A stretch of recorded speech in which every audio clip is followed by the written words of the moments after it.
Vaush debate. No, no. We're having someone from PV on.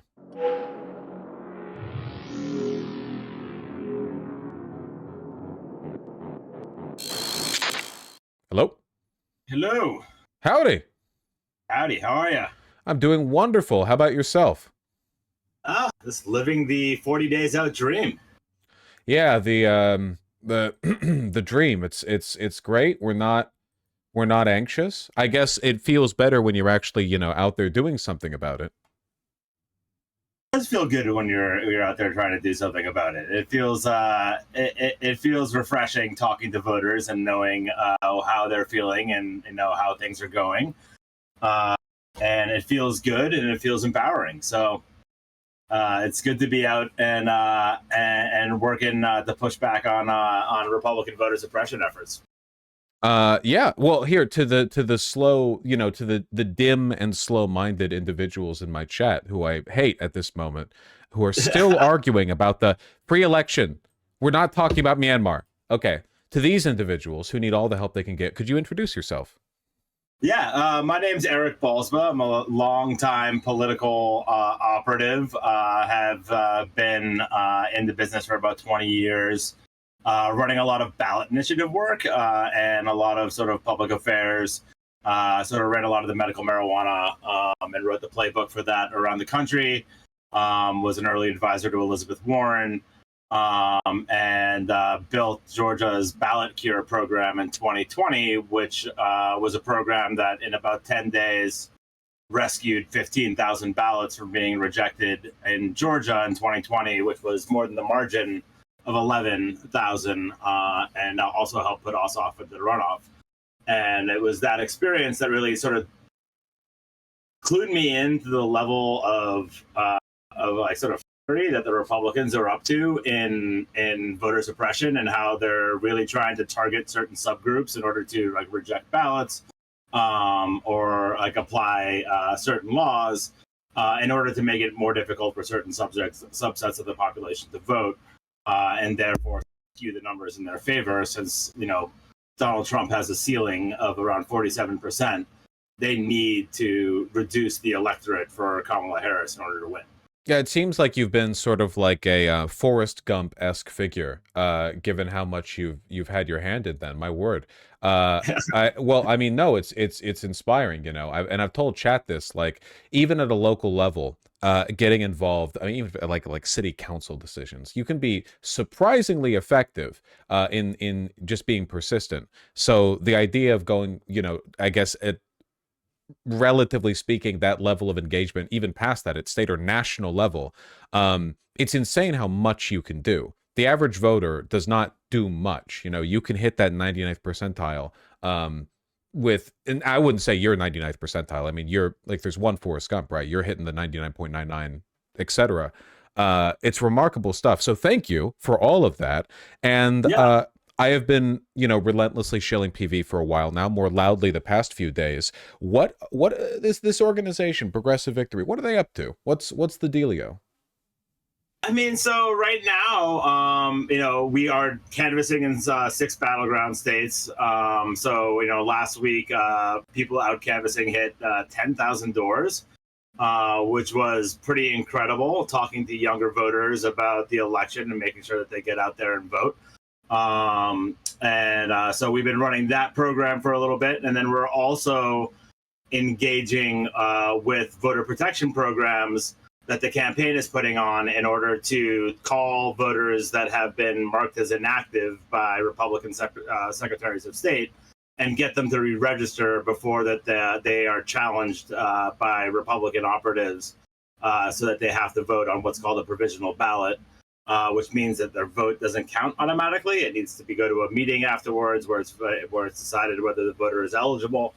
But it's all part of their plan to sort of gum up the works and make sure that that the results of the election are thrown into question. So only thing we have to do to fix this problem is actually call a voter and tell them that they have to go online to like the Georgia Secretary of State website and update their registration, and then they won't be challenged, right? And we know that there's a ton of voters that weren't super interested in voting for Joe Biden or Donald Trump even 4 years ago. And a lot of these voters are minorities and others that haven't, that are interested in voting in this election and might not know that they'll have a problem. So, just last week in Georgia, we re-registered 1,200 people. And so you think about it, if you like, that's 10% of the margin that we won it by in 2020. So the the ability to do a lot of do some of this work is what sort of develops margins for us. Yeah, it is insane that in a country of 300 something million people, you have you know electoral college votes being dictated by margins of just a few tens of thousands of votes. And then, you can, like, in an afternoon, you can call like an appreciable percentage of that number of people and remind them to register to vote, or to fix their, like, question registration.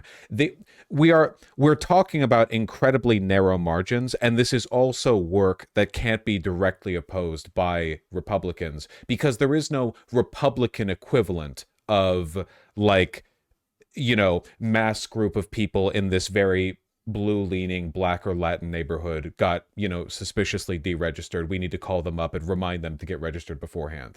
They aren't as active in the on-ground canvassing. They're not as active in the phone banking. They're kind of relying on the pre-existing base who they know are going to go out there and vote with very little probing because a lot of them are in a cult. So on our end, I feel we're talking about a much smoother operation, and most of the work that canvassing and phone banking amounts to is not, like I said before, arguing with lunatic QAnoners, but rather reminding people to vote, how they can vote, how to re-register, that sort of thing. Yeah, exactly. You're not getting into an argument every time that you're on the phone or at the door with somebody. Oftentimes you're just trying to get someone to vote, and that's exactly right. And like one thing I'll remind, and one thing that I think that is really important in this cycle to think about is, in 2020, we went into election day thinking everything was super comfortable, and then we underperformed polls by 4 points. A lot of that was because the Democrats universally decided that they weren't going to do a field campaign in COVID, whereas the Republicans didn't care and knocked on like millions and millions and millions of doors. And, we underperformed our polls in all the battleground states by 4 points. 4 points is what's known as a field margin in the business. You can move the polls a full 4 points by doing an effective turnout operation. And basically, Donald Trump got the full effect of like a field margin of people bumping it up by 4 points is what made it so close. And so this cycle, it's a little bit of the opposite. It looks really close, but the Trump side is putting all of their money into voter suppression, which luckily for us is pretty easy to counter. It just takes some elbow grease and some hard work. And we're also doing the field. This is the way that we're going to really make a margin here. I think this is our opportunity. Like this is our competitive advantage. Like getting engaged and doing this, it might seem small as one individual taking a shift and doing it, and you maybe talk to one voter and you maybe re-register one person. But when you think about the hundreds of people doing this, and you're calling hundreds of thousands of inactive voters across all these battleground states, you're making a difference. Right. And it's a difference in a way that, you're not going and telling that person to go vote. You're helping this person that might have a problem with voting because they might be challenged at the polls, be able to vote.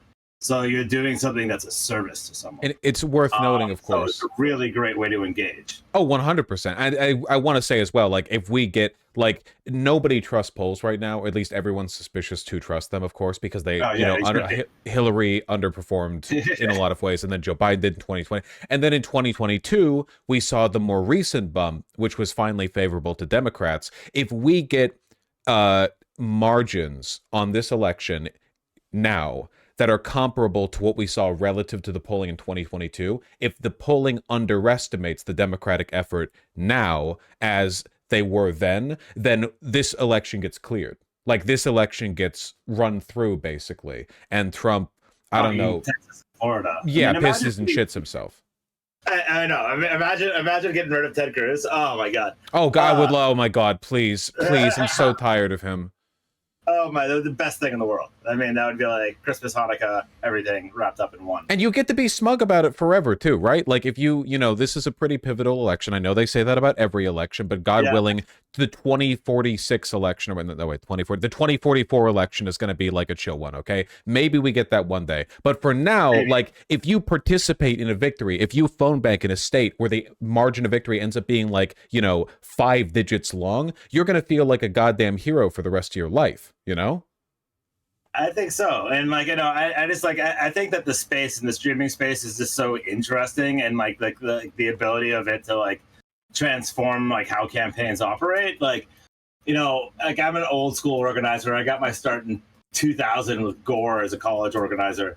And like it used to be like you'd have to like we start a campaign, you'd call the young Dems president, you'd call the college Dems president, you do all this stuff in order to get to like this group of young people, because like change is basically created on the backs of young people's labor, and in order to get people engaged and involved with a campaign, like the streaming space and where people are online, just gives such an opportunity for groups of young people to engage and actually change things and how they actually work in mass, that I'm really excited about, like all the work that everyone in the community is doing to get engaged and do it, because there's a lot of you, and that's where if you want to really make change, I know it's going to come in the legislative session, it's going to come in all these other places in the state houses where 10 people showing up to a hearing makes a difference. Yeah, especially with the young people. Obviously, the average like live stream viewer is going to be quite young relative to, the average voter. But if young people voted at the same percentage that older people did, we'd all be levitating to work every morning. I mean, we'd be in the Yeah, goddamn future. It'd be the difference would getting be closer. insane. Yeah. Um, or and it maybe those numbers will never level out entirely because young people are busy with hormones and underage drinking, and old people have nothing going on. So I understand there's always going to be a bit of a divide, but bridging that gap, with the activity and the number of people you can mobilize through streaming, it makes me feel optimistic. And I feel like this is the first time with Progressive Victory that this has been attempted in such an extensive way. And it as I have seen the numbers, to the extent I've seen things play out, it seems like it has been pretty good. And I think this right here ultimately is like the real test, because the margins we're going to see this victory hinge on, it'll basically come down to young voters and the effects of the disenfranchisement. And those are both things that we can directly control.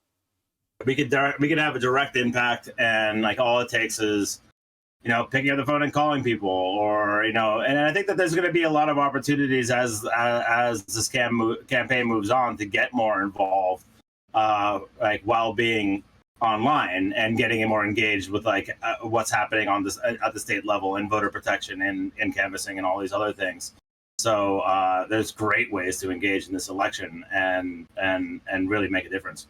So I really appreciate you coming on, and especially because you've been involved in this for well, considerably longer than I have. Well past the point of it being like a live streaming engagement outfit. The knowledge that people have always worked towards this, especially because I mean, you must have like a deeply embittered flame burning in your heart if you got started with Gore, right? I mean, that Yeah, that yeah. probably set you off quite a bit, I imagine. Yeah, no, that I did Gore than Kerry. So like, uh, yeah, it's definitely. I'm like it's like the being a Red Sox fan in the '90s and '80s. It's like defeat after defeat, but the Obama sort of coalition and that sort of campaign and how distributed it was really clued me into the fact that like if you trust volunteers and get people to do things and engage with politics, you can really change things. It's a rage that can only be quelled by seeing Texas go blue. I feel that's like Yeah. it's the only like good way out, I think. Yeah, no, if that happens, I mean, if I got out of politics, my wife would like do cartwheels. But like, sorry if I'm swearing, but No, no, no, not at all. yeah, And yeah, it's not easy work. It's certainly very emotionally involved. Even from like at every level, like caring about this stuff. I think that's why it's difficult to motivate people to vote in a lot of cases. It is emotionally challenging to just engage with the scale of what is going on so So often in these overwhelming. elections.